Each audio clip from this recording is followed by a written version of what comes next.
uh,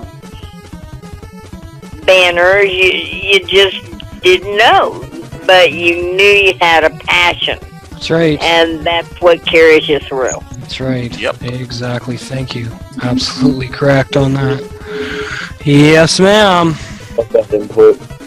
Hey, Randy. Randy! No, I love that input. That made me actually think of like a Dave Grohl quote. He was talking one time about the Nirvana days. As most of you guys know, that Dave Grohl, he's the vocalist and guitar player of the Foo Fighters.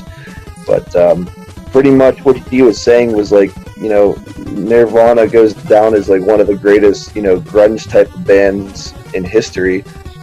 And when they initially got together, none of them even knew how to play an instrument. They sat in their garage and banged around on the drums and strummed some chords, and eventually, look, they got their first gig. It just sort of stemmed from there.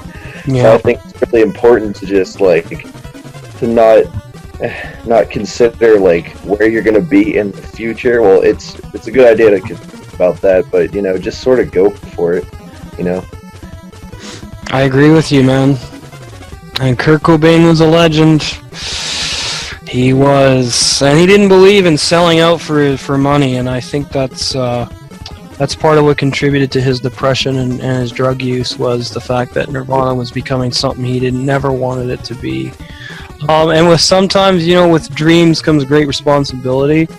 And I think that for some people, they're not ready for that level of notoriety or success. But I think that Kareem and I, when we become millionaires, I'm still going to be a metalhead. I'm still going to wear all my chains and stuff. And nothing about me is going to change very much. I'm still going to be here with all of you guys. We're still going to be doing this. Money's not going to change me. And I think a lot of people, when in this day and age, they're afraid of wealth because they believe that it's going to make them a bad person, or it's going to corrupt them, or it's going to cause them to be something that they don't want to be. Well, the whole point I'm making with this statement is this: whether or not you have money or not, if you become that person because of money, you were that person all along before you had money. Absolutely. Because money does not make people good or evil. It's the person and the intentions they had before they acquired the wealth. Thanks, Randy. I appreciate your input, buddy.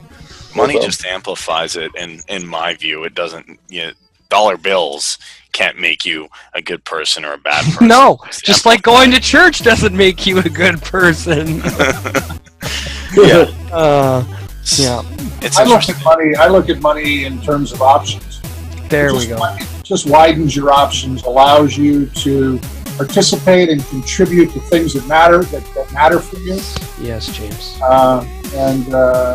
So yeah, but I agree. I agree with you, Chris. Whatever's in there, whatever's inside of you, whatever's at your core, that's going to be there regardless. It just gets expressed differently when you get money sometimes. Yeah. I can tell a story even looking at hindsight 2020 with that. Interestingly enough, I can remember like a year and a half back, since Randy's on here, and me and Steve, the guitar player now of the band I'm in, we were just talking. I said, this is kind of rough on me. I'm playing with a band, and they're all so strict about everything. They don't want to take risks of anywhere, and they don't want to play these venues because for whatever reason, and I'm not liking it, and they're super strict. Steve said, pick up a bass and learn how to play, and then you can work with us. We kind of need a bassist. I'm like, I don't know the first thing about bass, and I didn't really have a ton of money at the time, but I said, okay, I'll go to a small music shop, pick up a bass, pick up an amp, and just start playing. I didn't know how to play at all. I had people making fun of me. They're like, bass is just like guitar. You can pick it up. I'm like, no, it's not. One's like this, and one has this feel. And I was basically, I shouldn't say waking up everybody, but people were a little bit unappreciative of sometimes when I was practicing. Like, oh, what is that? I didn't know what I was doing half the time. And then we all get together and we're hanging out, randomly playing acoustic guitars, eating pizza, just chilling. And then I'm like, I'm going to get really serious at this bass. I'm going to get better equipment. I got better amp, better gear, better stuff. came up with some crazy stage ideas with a skull mask and everything. And they were just playing little coffee shops for a while. And then now I'm super excited to say we're opening up for some pretty big bands like Lorna Shore and the Extortionists. And we were just having fun. We weren't thinking, oh, I'm going to be up there one day making millions of dollars with so-and-so or Ozzy Osbourne or Zakk Wylde. And just like, hey, let's get together and jam and see what comes out of it. And then boom, huge gigs come out of nowhere. And that's the thing. It's just like, it's persistence, you know? Like, a lot of people, they'll, like in a case of a band or so, you know, a bunch of talented musicians will get together and they'll say, you know, we're going to be here at a certain time. We can only play this venue. We can only do this, blah, blah, blah, blah, blah. But that's not the way you're supposed to do it. The way you're supposed to do it is take every opportunity you can get.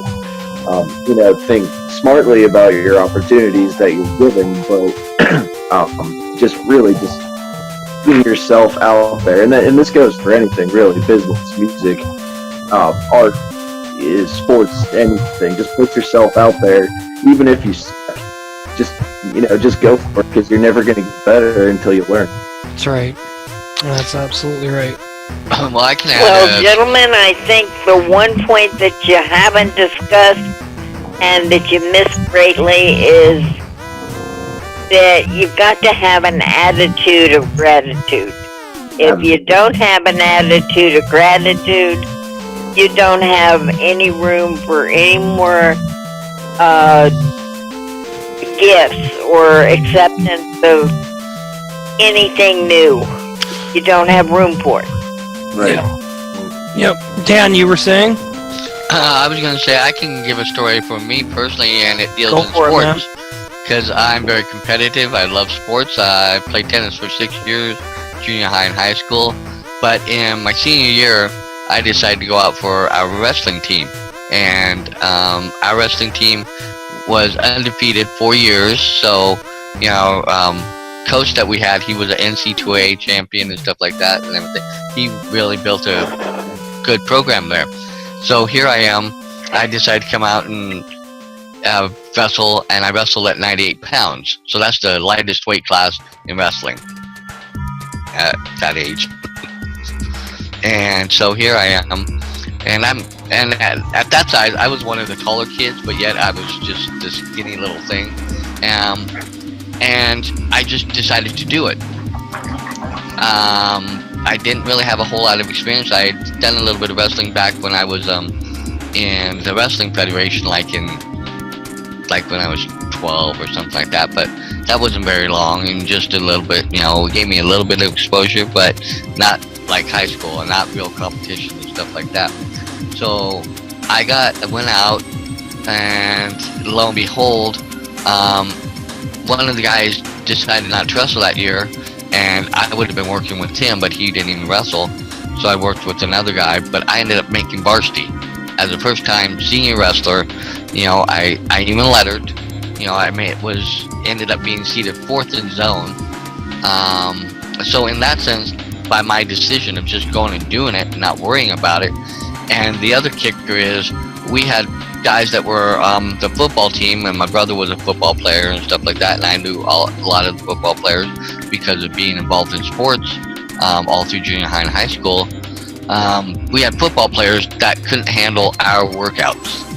So that made me, you know, like, whoa, okay, you know, it gave me additional oomph in high school that I wouldn't have had, because I wish I would have started when I was in 9th grade, because we had a 4-time state champion at the weight class I was in.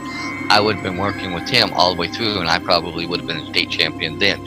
That was the one thing about hindsight being 20/20, and I wish I would have, you know, not been so afraid in 9th grade and waiting till my senior year. So sometimes, you know, you got to do it afraid. That's I hate to say it, that's a phrase that my pastor taught us in church. You know, do it afraid. You know, don't worry about it, just do it and get through it, and you'll realize it's not as bad as you think.